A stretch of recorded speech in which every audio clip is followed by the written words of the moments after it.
নমস্কার বন্ধুরা। রাজ্য বাজেটে বড় ঘোষণা, বাড়ল লক্ষ্মীর ভাণ্ডার আর 4% বৃদ্ধি পেল সরকারি কর্মচারীদের ডিএ। ভোটমুখী বাংলায় বিরাট ঘোষণা রাজ্য সরকারের। 500 টাকা বাড়ল লক্ষ্মীর ভাণ্ডার এবং জল্পনা ছিলই যে এবারের বাজেটে বাড়তে পারে লক্ষ্মীর ভাণ্ডার। আজ বৃহস্পতিবার বহু প্রতীক্ষিত সেই জল্পনাকেই বাস্তবায়িত করল রাজ্যের সরকার।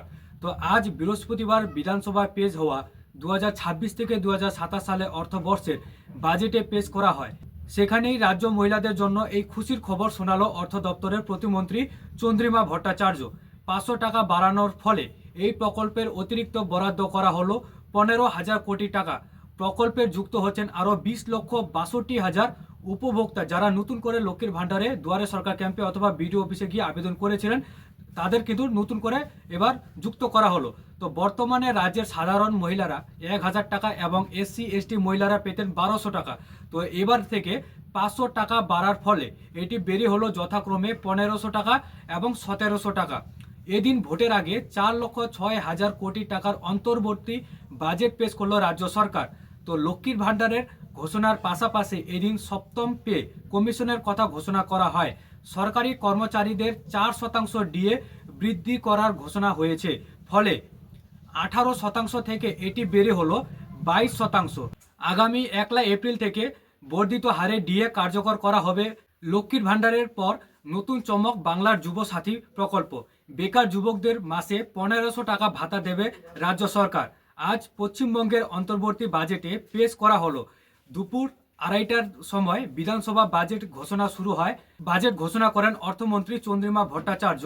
আর বাজেট মঞ্চ থেকে কিন্তু বক্তব্য রাখেন মুখ্যমন্ত্রী মমতা বন্দ্যোপাধ্যায়। আর এই বাজেটেই একাধিক নতুন ঘোষণা করা হলেও সবচেয়ে বড় চমক হিসেবে সামনে এসেছে নতুন প্রকল্প, যে প্রকল্পের নাম দেওয়া হয়েছে বাংলার যুব সাথী। হ্যাঁ, এই প্রকল্পের মাধ্যমে রাজ্যের যে যুবক রয়েছে তাদের মাসিক আর্থিক সহায়তা দেওয়ার কথা ঘোষণা করেছেন, যা নিয়ে ইতিমধ্যে ব্যাপক আলোচনা শুরু হয়েছে। নবান্ন সূত্রে জানা গিয়েছে এই প্রকল্পে মানে বাংলার যুব সাথী যে স্কিম রয়েছে, এখানে সুবিধা পেতে হলে আবেদনকারীকে অবশ্যই রাজ্যের স্থায়ী একজন বাসিন্দা হতে হবে এবং মাধ্যমিক পাস করা বাধ্যতামূলক। নির্ধারিত বয়স সীমার মধ্যে থাকা কর্মহীন বা আংশিক কর্মরত যুবকরাই মূলত এই ভাতার জন্য যোগ্য হবেন। তো সরকারের বক্তব্য, নিয়মিত মাসিক আর্থিক সহায়তা পেলে যুবক যুবতীরা নিজেদের যে দক্ষতা বাড়ানো এবং প্রশিক্ষণ নেওয়া এবং কর্মসংস্থানের প্রস্তুতি আরও ভালোভাবে নিতে পারবেন। ভোটের মুখে অন্তর্বর্তী বাজেটে একের পর এক জনমুখী ঘোষণার মধ্যেই বাংলার যুবসাথী প্রকল্প বিশেষ তাৎপর্যপূর্ণ বলে মনে করেছেন রাজনৈতিক বিশ্লেষকরা। তো লক্ষ্মীর ভাণ্ডার যেমন মহিলাদের মধ্যে ব্যাপক সাড়া ফেলেছিল, তেমনি এই নতুন প্রকল্পের রাজ্যের যুব সমাজের জন্য বড় ভরসার জায়গা তৈরি করবে বলেই ধারণা। তো বন্ধুরা, বুঝতেই পেরেছেন লক্ষ্মীর ভাণ্ডার প্রকল্পের আজকে বড় ঘোষণা হয়ে গেছে।